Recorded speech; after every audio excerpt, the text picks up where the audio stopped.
ربنا آمنا بما أنزلت واتبعنا الرسول فاكتبنا مع الشاهدين ومكر الله والله خير الماكرين إذ قال الله يا عيسى إني متوفيك ورافعك إلي ومطهرك من الذين كفروا وجاعل الذين اتبعوك فوق الذين كفروا إلى يوم القيامة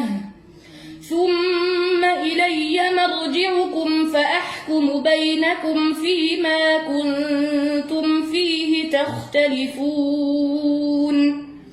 فأما الذين كفروا فأعذبهم عذابا